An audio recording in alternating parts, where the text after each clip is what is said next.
we've been discussing different aspects of and differences between mitzvahs be'adam l'makom and mitzvahs be'adam l'chavero. So we were discussing last week. We discussed priorities in chesed. Let's say within be'adam l'chavero, what takes precedence. So he pointed out the Rambam mentions in Hilchas Avelis, and he says, it appears to me, he has no direct source, he himself says that, and that's why there are those Rishonim who disagree, that it appears to me that Nicham Avelim takes precedence over Bikor Cholim. If you could do Nicham Avelim, Bikor Cholim, Nicham Avelim takes precedence. Why should Nicham Avelim takes precedence over Bikor Cholim?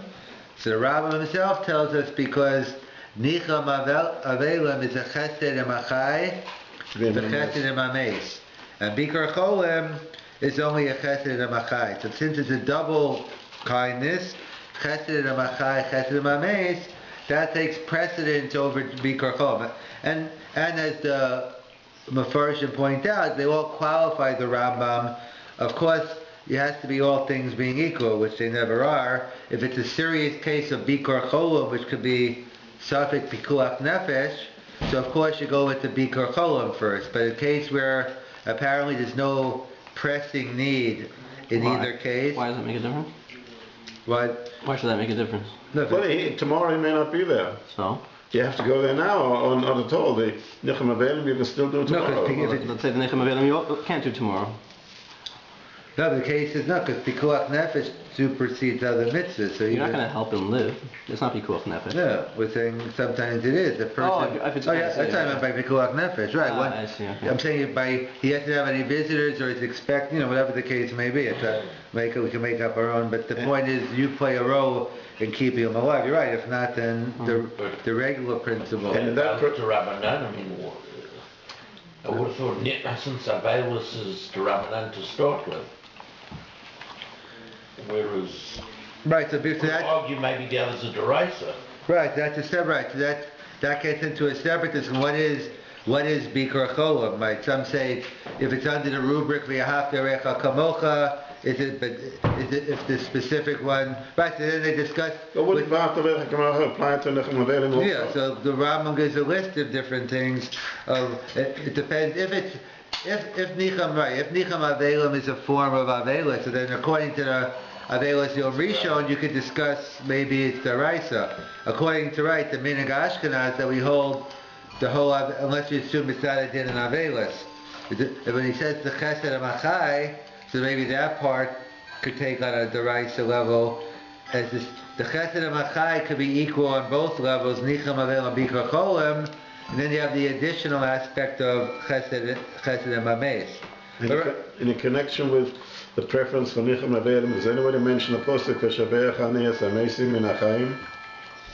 Well, nobody mentions that there. It may mean something different. Right, I didn't see anyone specifically mention. I saw the pasuk quote. I didn't see it necessarily proving it, but in the whole script, that could be just like an asmacht or a remes to it, but that's because the Rambam himself says yarali. I don't have a proof.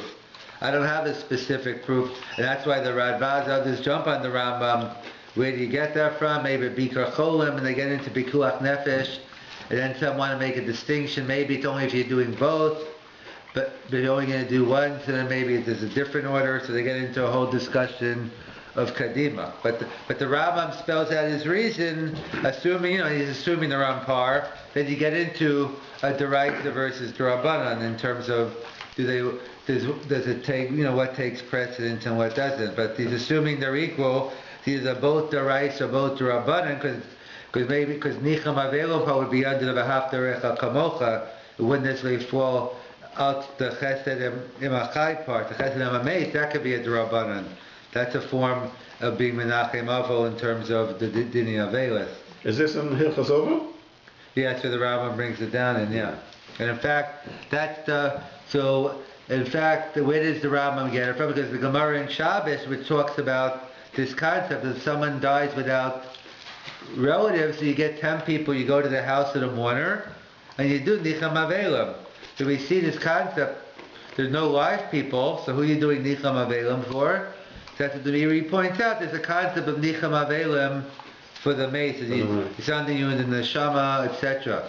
So either way, that's what the Rambam spells out. So the question is, the Rambam, the Or Sameach points out, seems to go against the Gemara in Sukkah. Because the Gemara in Sukkah said that it talks about the Anshe Yushalayim. We know there's a mitzvah in general of Dalad Minim and Sukkos. I mean, the Agbe Nafikle, once you pick it up, technically speaking, you fulfill your mitzvah. That's why the Vilna Gaon says you do Al Netilas Lulav. He says you really can't do it over Lasiyasan.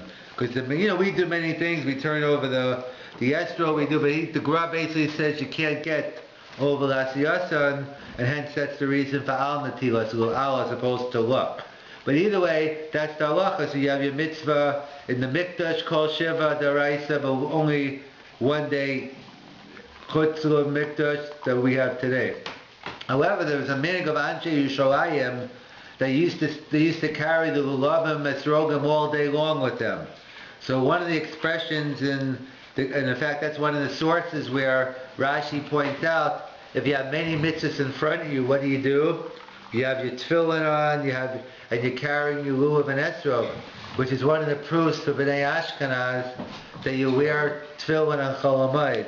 In fact, that's everyone in terms of Nigla, that's the way it always used to be, because there's a famous Beis Yosef quotes from the Arizah, the Zohar, that they found the Zohar which said that if you wear Chol Hamoed on Pesach, or on Yom Tov, tefillin on Chol Hamoed, it's kind of like Yechayev Misa, it's a disgrace, because Chol Hamoed is the tefillin of HaKadosh Baruch Hu.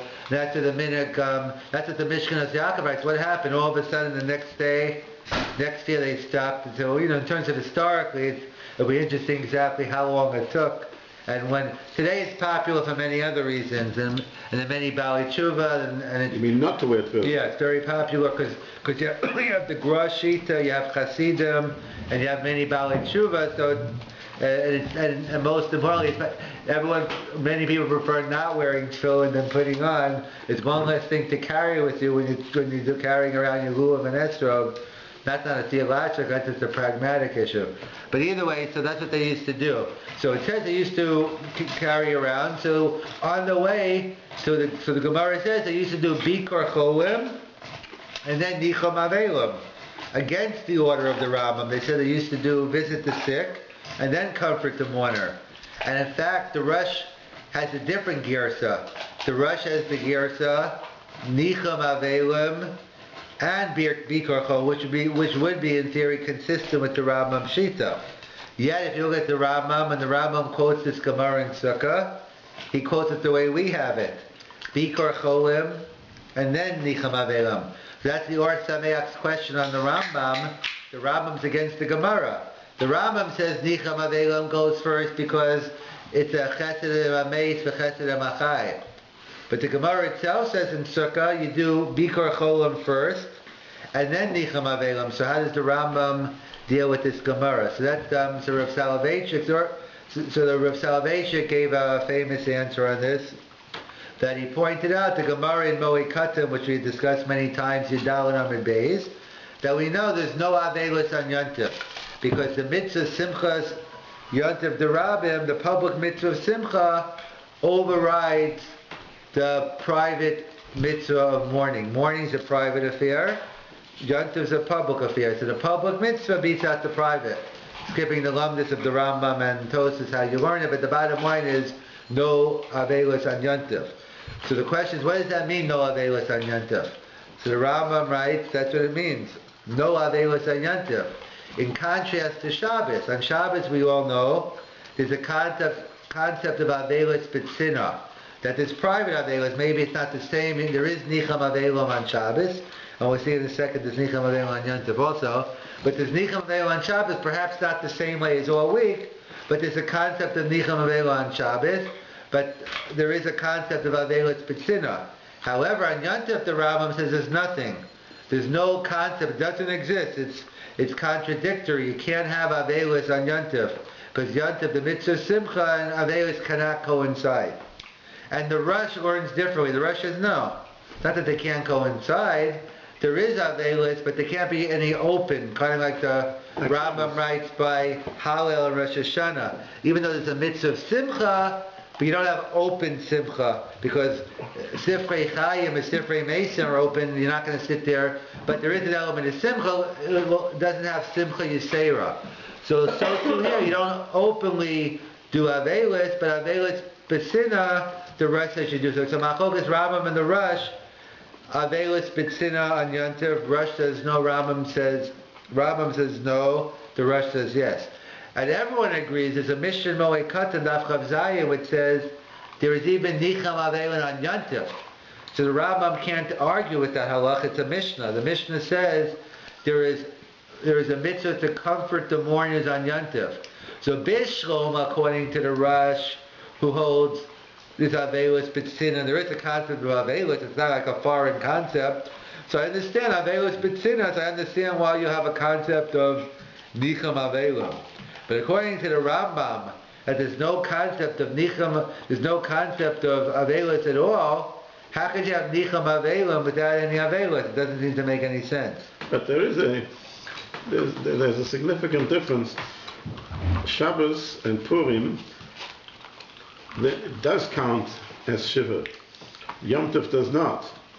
So in other words, on Yom Tov, the Shiva is in ganzen bottle.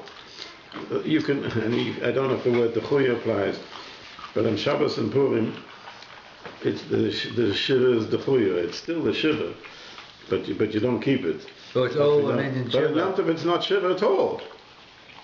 So how can the two be compared? We're gonna get to that point. That's how the Rav's gonna tie it all in. Exactly what to get to that in a minute. So that's what the. So how do you explain the Gemara? I understand. The Gemara, you got the Mishnah and you got the Gemara. The Mishnah about Nicham Mishnah Avelim. says Nicham Avelim on Yom Tov. Right. So obviously The Gemara says you first do Bikur Chol. Right. That's what we're gonna answer that right. Yeah, we're gonna answer that right now. But obviously what we see, no matter what is, we see to how we answer. We'll have to see. But clearly. You have Nicham Avelim on Yantif. So the Gemara, even though the Gemara says, depending on how you learn no Avelis means, but that we have, it's how we're gonna reconcile. But that's a given. The Gemara does say there's no Avelis on Yantif, yet it still says there is Nicham Avelim. So we have to understand what that means. That's what the Rav explains here. So according to the Rashi, he says it's understandable. Already you see there is a concept that when you learn the Gemara in Moed Katan, so it doesn't uproot it completely. He obviously learns the Gemara, but for Hesi you can't have open Avelis, but the concept of clearly Avelis does apply on Yantiv. Similar to Shabbos, maybe obviously as you're pointing out, maybe not to the same degree because Shabbos is Olam Minyan Shiva, Yantiv isn't. But however we fine tune it, the bottom line is that there according to the Rush, there is Avelis B'Tzina on Yantiv. So according to the Rush, at least I entertain Nicham Avelim. But according to the Rambam, if there's no concept of Avelis on Yantiv, how could you have Nicham Avelim without Avelis? So that's what the Rav pointed out, that it's that there are two aspects, as we pointed out, of Nicham Avelim. There's Nicham Avelim for the Chai and Nicham Avelim for the Mace. So we pointed out, so the classical halacha of Nicham Avelim for the Chai, so that you don't have on Yantif. When you can't have that, there is no concept of Nicham Avelim for the Chai. But the special halacha of where 10 people get together, the halacha of Nicham Avelim for the Mace isn't the classical din of Avelis, it's a din of special din for the Neshama. He says that's what the Rambam is talking about. We have Nicham Avelim out the Kavod Achai, out the Chesed Achai, not the Chesed Imachayim. There is no classical Nicham Avelim Imachayim. According to the Rosh, you could say there is. According to the Rambam, you can't have the classical Nicham Avelim Imachai if there's no Avelis. That's what the Rav explains. He says no kasha. So now we understand the Or Sameach's question on the Rambam. The Rambam says Nicham Avelim first and then Bikar Cholim.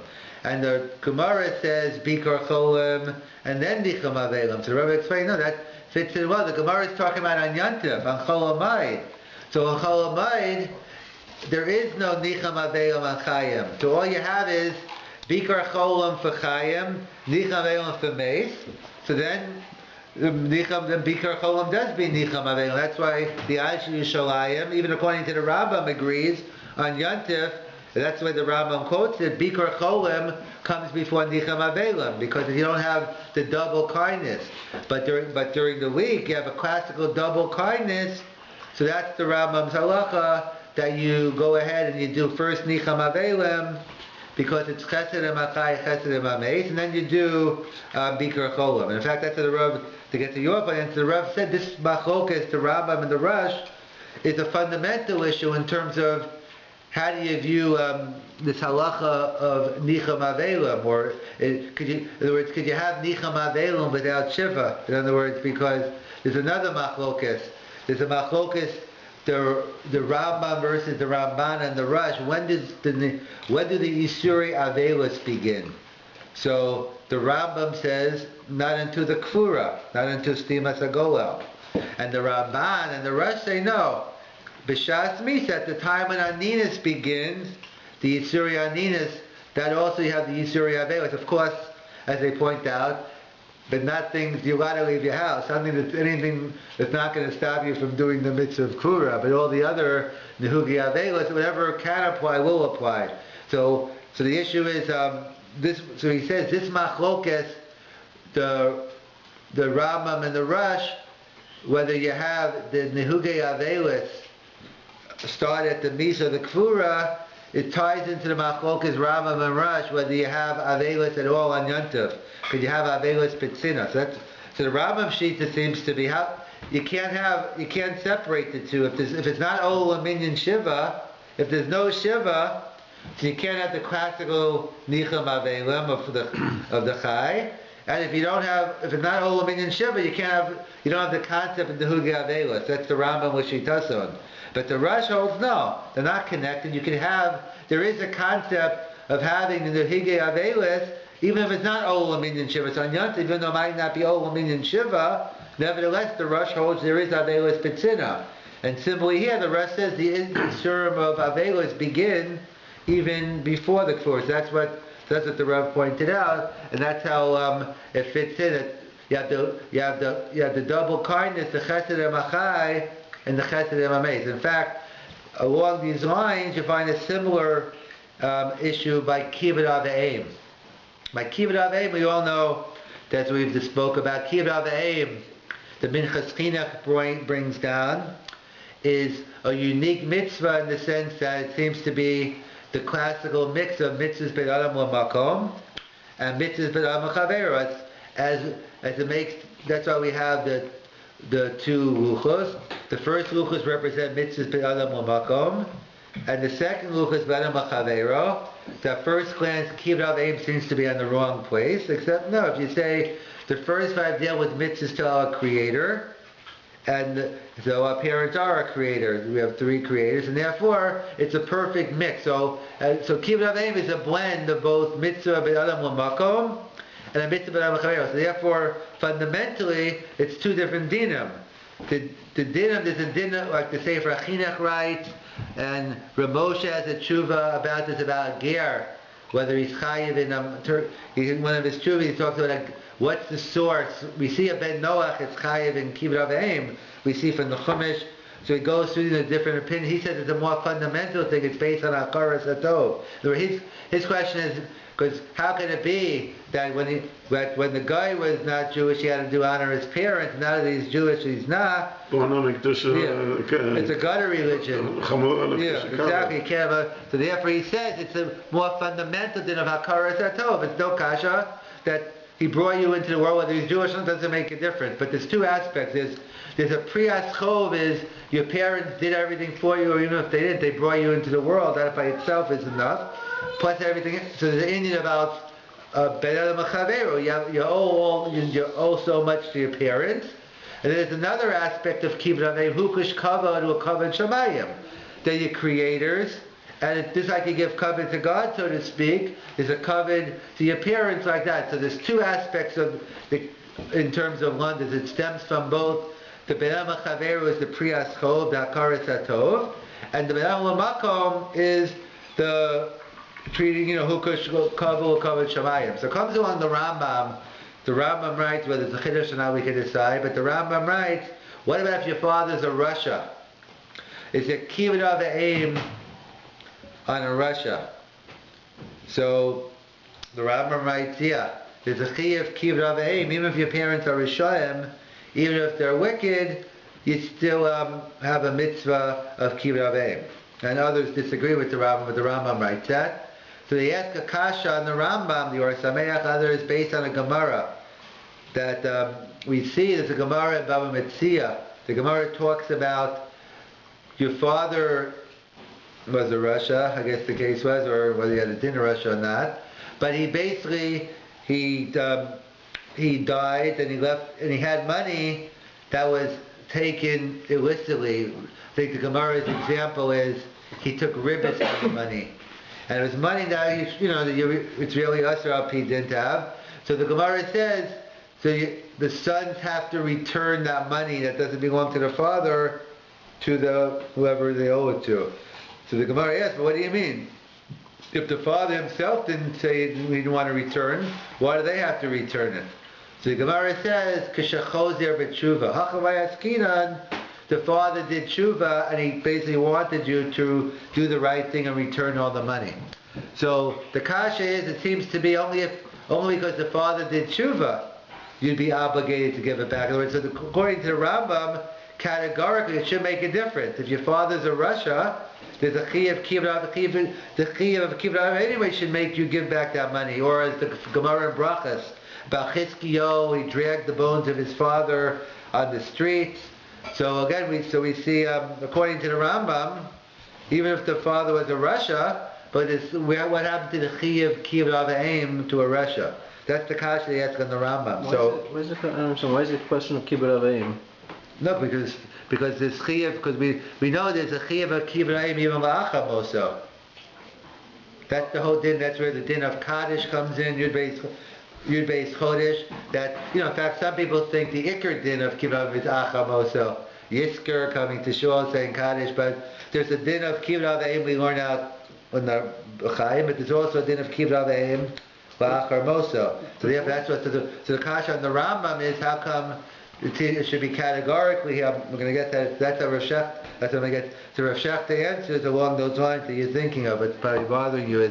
So Rav Shech says here we can make this distinction here, that the distinction between the kibbutz avayim b'chayim and the kibbutz avayim achar misa. The two different kibbutz avayim b'chayim, that stems on both ways, as you said. There's a ben adam l'makom and ben adam l'chavero. That's a priyatzchov hakaras hatov. You're chayav to give them kavod, as well as the ben adam l'makom, the average person. So there's two reasons, there's two aspects you're fulfilling when you fulfill kibbutz avayim. However, what does all this have to do with returning the money?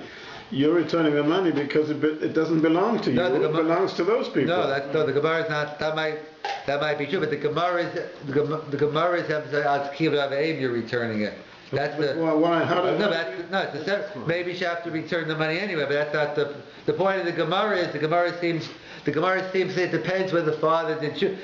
The Gemara is talking about the kibbutz avayim. No, but how do we understand the Gemara? Right. Okay. So maybe you'd have to pay anyway. So then that gets to another issue in terms of if you have illicit money, in terms of giving it back, it has nothing to do with your father. Maybe you give the money back for another reason. But the Gemara's focus is on the kibbutz avayim. Not maybe you'd have to return it anyway. The Yorship? Yeah, the Yarshim we're talking. So maybe we have. Didn't the father say to return the money? Yeah, that's what it says. Because when he said it, so it's mitzvah. Exactly. Yeah, I'm saying so. The Gemara's context is out kibbutz avayim, mitzvah kain divrei mason. He says he did true, but he wants them to do. Whether he spelled out that money or he said he wants them to do everything they can. Right. So that's a good question. Anyway, what would happen? So they might have to return it anyway, out to other reasons. If it could be proven, if the person makes a taina and they go to court, then maybe they'd be, because they don't know if it is. They don't know exactly what the money, they all know is they inherited the money. The father maybe didn't tell them how he got the money. But that gets, then we have to deal with the pragmatic. But the point of the Gemara is, it's only out kibbutz avayim. So that's They have what. an obligation to return it, so they have an obligation not to use it, but they just want to say Shabbos Lebeinu maybe. Yeah, but he's saying, but then it's part of returning in, because the father wanted to return the money, so therefore they're acting feminist. He wanted the money returned because he did tshuva. He didn't want to take the money for ribbis, so he's doing tshuva, and I guess he was about to do it. He died, so the kids are fulfilling the father's wishes by giving back the money.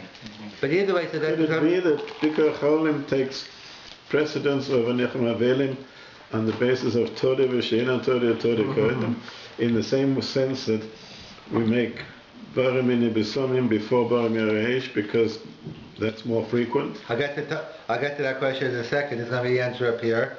So that's what Rav Schachter wants to explain here, that when it comes to kibbutz avayim, when your parents are alive, that's a double chiyuv. It's stemming from akaras atov, priyaskov, and hukash kavu klot shamayim.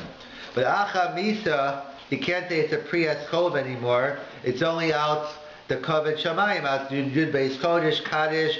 It's hukash kavod. So when is that true? That's only if your father's a tzaddik, or at least a Adam Kasher. But if your father's a Russia, so also maybe even B'chayim. So even B'chayim, if the father's a Russia, so that's what the Rambam's getting at. Maybe Al Tuchas Kavod Shamayim, then you wouldn't deserve the Kavod. That's the Priyaskov.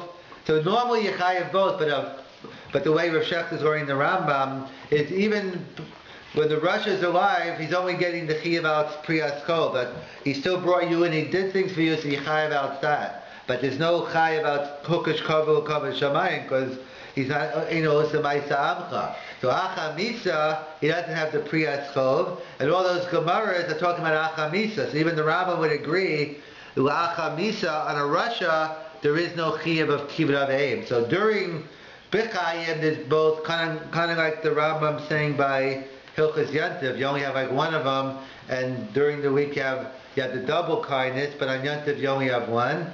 Similarly here, that the Rambam's writing that when it comes to kibbutz avayim, normally, so that he doesn't spell it out, but this is what the way Rav Schachter is writing the Rambam, that the Rambam's writing, why is there kibbutz avayim on a Russia? Out priyaskov. But the priyaskov is only b'chayim. Once the father dies, you're only left with the be'adam l'makom, and this person doesn't warrant the be'adam l'makom, and therefore, that's why we see Chizkiyahu dragging the bones, and we find this person was choser, but so he wasn't choser b'tshuva, so therefore there wouldn't be there's no din of kibbutz. There would be no din of kibbutz avayim anymore because there's no more priyaskov. And then then your question, maybe they'd give back the money anyway, or basin would be toveya. But out kibbutz avayim, it's only because the father did tshuva, and now he's no longer Russia. He has the din of an Adam Kasher, and therefore the chiyuv of kibbutz avayim applies. So we're saying the chiddush where Rav Schachter is saying is the chiyuv of kibbutz avayim. Kibbutz avayim b'chayim applies to whether you're Russia or not. But kibbutz avayim achar misa is limited to a non-Russia. And even the Rambam would agree, who says that you have a chiyuv kibbutz avayim, that's only by a Russia b'chayim, but not liachar misa. Can you imagine somebody not saying Kaddish on the ground that the parent was a Russia? I mean, it's hard to visualize. Right. Today we don't. That's why. We do the opposite. That's why we always say Kaddish for 11 months. And that's the kasha they ask. What happens if you know he really was a Russia? He needs the 12 months. So the post can discuss whether do we even do 1 month minus a day because we don't even think that he needs the full 11 months. Right. I mean that gets. That gets into different minhagim, but you're right in terms of that. Again, the practice. Who's to say who's a Russia, who isn't in terms of that? There are some objective standards, I guess. But I think today I don't see. I think the minig is you say Kaddish. You don't. Regardless. Yeah, you don't assume. Or maybe that's when you need it. Or maybe you need it more. But even if you don't have a chiyuv, doesn't mean that that you can't either. But right, but the minig seems to be. We don't make distinctions. We say Kaddish for everyone today. And most seem to see you stop after 11 months also, even though the person might need it for 12 months. But I guess you balance, and I guess that's God's issue. You'll have to balance it in heaven how it works. But in terms of that, so that's how, so again, so we find this concept on mitzvahs that even when you have a dual mitzvah b'anam l'makom and Mar Chavero coincide at the same time, there are times, let's say, on Yontif and Nicham Avelim, you might have to split the two, you only have one. And we see the same thing as well by Kibbut Aveim, that perhaps according to his Rambam, that we find that the Chiyah B'nam Chavero applies B'chayim, but the thing that binds you to Kibbut Aveim is a B'nam L'makom Chiyah. We'll see, when we get to next week, or in the coming weeks, we'll find that same distinction by Lashon Hara. We're not going to get into it tonight, we don't have enough time to start it, but it's interesting, Rabbi Yaakov or Rabbi Chanan will get in to make this similar distinction, and maybe the issue of Lashon Hara, B'chayim, and Achamisa. So if you really don't like someone, if you wait long enough, we'll see, maybe it's okay. But either way, there'll be another, but just to get to your point about Taddus, so they get into that question, it's a whole discussion in the Rambam. Like someone to say, the Rambam only says his halacha if you're doing both. But if you're doing, but maybe, or someone to say, the Rambam says Nicham Avelim, only works, it gets precedence. If you're Mekadosh man. Right, actually, and some do, people say the reverse. Some say, if you're only doing one, then you do Nicham Avelim. But if you're going to do both, then do Nicham, then do Bichom Nicham, and some say the opposite in the Rambam. But this concept we find in the area, what's the concept of Tadir? So actually with Rosh Chodesh Kislev this week, we'll just skip to a Hanukkah sugya for a minute, because we have that issue also by Hanukkah. The famous Gemara in Hanukkah, it's really not just limited to Hanukkah, it's a Shas issue, but let's say a person, it's priority in mitzvahs. If you only have if you have limited funds, what do you do? So if you only have enough money to buy candles for Shabbos, candles for Hanukkah, or wine for Kiddush, which one takes precedence? So the Gemara says, Pshita, near Shabbos wins. We all know. We're all married here. We all know Shalom Bayis. And the Gemara has an issue, but which one is it? Between Ner Chanukah has Pursumei Nisa going for it, and Kiddush has Tardia going for it. So Gemara concludes Pursumei Nisa Adif. So the order is Ner Shabbos, Ner Chanukah, and Yayin for Kiddush. Whether that's actually true today, Bisman Hazem, maybe we'll discuss that on Chanukah, but maybe later, it's not so pasha that order would still be true today. Because maybe today with electric lights, you would, that could take the place, etc., and then you could use the candles, and the issue of using them for both, but maybe we'll save it for Hanukkah. But either way, so that's the Gemara. So we see, Ner Shabbos so we see from the order of Sholem Bayis, Pursumei Nisa, and then Tadir. So Tosas over there asked on the spot, Tosas asked, but what about when Rosh Chodesh, Shabbos, not this year, I don't think it's happening, Shabbos, Rosh Chodesh, Chanukah, you take out 3 Sifrei Torah. So therefore, what's the order? So we read Parsha Shavua, and then what do? We do Rosh Chodesh, and then we do Chanukah. That's the halacha. You open up the Shulchan Aruch, and the Haftarah is Paket. Right. So no, the Haftarah is Chanukah also. Yeah. Right, so that's one of the answers why. But the question is, the Tosas asked, I thought we just finished saying Pursumei Nisa Adef. Pursumei Nisa beats out Tadir. But if you only have enough money for Ner Chanukah or for wine for Kiddush, you use the Ner Chanukah. So we see Pursumei Nisa wins. And now, over Tadir, we know Rosh Chodesh is Tadir. And Chanukah is Pursumei Nisa. So we should read Chanukah then Rosh Chodesh. So what's going on there? So one answer is, because Acharon Chaviv, you're right. Really, Pursumei Nisa is Adif. Adif doesn't mean first. And therefore, because we want to read from the Haftorah's Chanukah, Neiros Zechariah, so that's why, and the luck is you read the Haftorah from the last thing, so therefore, that's why it's out of order. But in Achinami, Pursumei Nisa is always Adif. And the other answer is no. That really, when do we say Pursumei Nisa Adif? That's only if it's an either-or question. I can only buy wine for Kiddush, or I could buy Neiros Chanukah, candles for Chanukah. So then, or Shabbos can. So then I go with the principle Shalom Bayis Persumei Nisa Adef. But the case by laning, even if you only have one Sifrei Torah, you just have to change place, you just have to roll the Torah. So therefore it's a question of Kadima. So when it comes to Kadima, then I say Tadir. So even if I assume Persumei Nisa Adef, but that's only either or. But when it comes to Kadima, it comes to sequence, so Tadir kicks in when we're doing sequence. So that's how they explain. So that's the question as well. We have there's a famous machlokas in Nod Yehuda discusses Yerushalmi about, let's say, we all know the halachas, the Gemara tells us that, let's say you didn't daven Musaf or Mincha, you only have time to daven one of them. What do? The Gemara talks about when you're doing both, so then the Gemara says Mincha comes before Musaf. What about if you only can do one? So that's a discussion among the Achronim. So some want to claim that, some want to say, well, it's Tadir, and Tadir wins no matter what, and you should have a Mincha. Others say no. Since, there's another factor, since Mincha has Tashlumin and Musaf doesn't, so therefore you should have a Musaf and then Mincha. So I'm just pointing out, within the principles, even there's a difference between either or, and sometimes if it's just one or the other, so then some say Tadir would kick it or not. So in terms of Bikur Cholam, and I don't know how does Tadir fit in?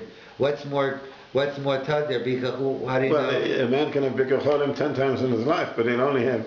Oh, you mean in terms of? He only have Misa once in his life. Oh, you mean the person actually doing? The number of times it occurs. No, but I can do Nicham Avelim many times. I can do Bikkur. Why can I do them both the same because amount? for each human being you only have one Shiva, but you can have lots of illnesses. So therefore, statistically, there'll be more Bikkur Cholim than... I guess that gets into also, is that considered categorically, would that be considered more Tadir? Right, the fact that you do... Alright, that's the question that you brought up. The math isn't even... Is that real Tadiros? Because even though when one person dies, I don't know how many people sit Shiva, have Avelis. There's not just one Avelis for every person who dies. You mean a person can have Avelis several times in a lifetime, Yeah. all his A relatives? person who's sitting Shiva, yeah. It could be more frequent. If you were taking it yourself, a person only gets sick once. In terms of Nishma Avelim, Right. There might be 10 Nishma Avelim when he So dies. it's not necessarily Tadir. Can Right. cause 10 people to sit Avelis. Right, but Bikkur Cholam, besides that, you can get sick, and there's one thing, you can be sick for 5 years, but you can be sick, get better, get sick again, so in terms of, right, I don't know, in terms of, whether it's under the rubric of Bikkur Cholam, of each, in terms of going, a person could be continuously sick, in terms, then it gets into the nature of the mitzvah, right, part of the mitzvah of Bikkur Cholam is, you being there is supposed to have a certain time. That's why it's a discussion whether could you have shlichus by Bikkur Cholam or not. Okay? In other words, could you have someone go, 10 people were thinking of doing Bikkur Cholam. Let's just appoint you. You tell them the 10 of us are thinking about you. You represent them. Exactly. So even though, because we pointed out the klal according to the Marach or Zarua, that so normally we know a mitzvah shabagufo, you can't have shlichus on. But the Marach or Zarua point out a principle that it depends, when do we say shlichus, when not. If it's result oriented, so then you can have shlichus, but if it's the act, then obviously you have to do it. So that could get tied to what we were talking about last week about the difference between, let's say, chesed versus tzedakah. So obviously from the chesed angle, if you send someone else to do the shliach, it's not going to transform you. But in terms of the bottom line, the question is anyway, can that one person take the place of 10 people? Because it could be when that person sees 10 people walking in the room, it causes a certain feeling for him that that one person can't do anyway. But that's an interesting discussion. The poskim, obviously everyone agrees it's better to do it yourself. Like the issue can telephone call. So again, so there's certain aspect the telephone can accomplish, but you're not actually, there's a Gemara about when you go to visit the Chola, there's a Maral, the Gemara says that if you go to visit the Chola, 1/60th, he loses 1/60th of the sickness. So that somewhere in simple, like it seems to be going on you, you take with you. So the Maral says, no, that's not what it means. It doesn't mean that you actually, 1/60th, it means you're taking, that's the Gemara that has expression, I think, that sleep is 1/60th of death or something, but it's not that you're taking it with you, but in terms of that you're taking it away from the chos, is a concept of you actually being there, which can't be substituted, but you have that issue. But that's what the poskim talk about, the whole, sending a shliach, telephones. Today, I don't know, maybe sending a fax to him, email, if he has his iPhone with him, or you email him or get well. So, all those things in terms of, there is some result. I guess it depends what the result we're looking for also in terms of it. Because there's a Ramban in Torah to other brights, is basically, there's three parts. There's the actual making sure that the Cho's needs are taken care of. I think the Gemara Rabbi Kiva went in and made sure he cleaned the floors and to make sure the sanitary, you have to do the basics to make sure the person's physical needs are taken care of. Then there's a concept of tefillah. You always, part of Bikar Cholim is praying, there's a makam yirapeh, and then there's the issue of the actual effect that you go in and the therapeutic going and making sure to speaking to him and trying to comfort him and all that. So that's, well, presumably Echad Meshishim is not intended to be taken literally. Otherwise, if you get 60 people visiting him, he should be able to walk out of bed. Well, maybe it's 1/60th and they started again. It's just a lesser than one thing. It's just a lesser percentage. But either way, right? But either way, exactly. Yeah. I mean, I guess if it's a contagious disease, then maybe that wouldn't be so bad. 1 out of 60. If when someone has the H1N1 or the SARS, which raises different questions in terms of balancing what risk I have to take. An individual or the doctor in terms of it could be one of our topics of how much risk do I have to take in fulfilling. But well, it depends. If it's my job, maybe it's a different risk. If I'm the doctor, but if I'm just going as a friend, that we'll discuss also. Not an uncommon question anymore. A lot of times in the hospital, not really contagious, but they make you put on. But not, it's more, I guess, a lower way. But a more highly contagious disease. How much do I have a chiyuv? I don't have to go. Maybe a tasa for me to go. All those issues. We have to go into in terms of Bikar Cholim and in general in terms of our chiyuv b'dam chaveros.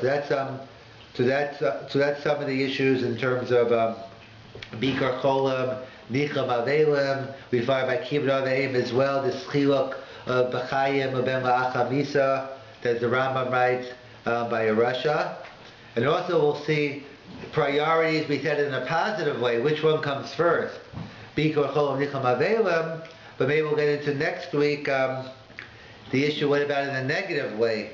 In other words, what's worse? Let's say causing someone shame, being let them evaluate someone, or causing someone pain, or the preventive measure. We'll see there might be priorities in the opposite direction in terms of the lessening the blow in terms of that. So we'll go into shame versus pain, and also go into by Lashon Hara, the distinctions perhaps also l'chayim or achamisa, and then we'll continue.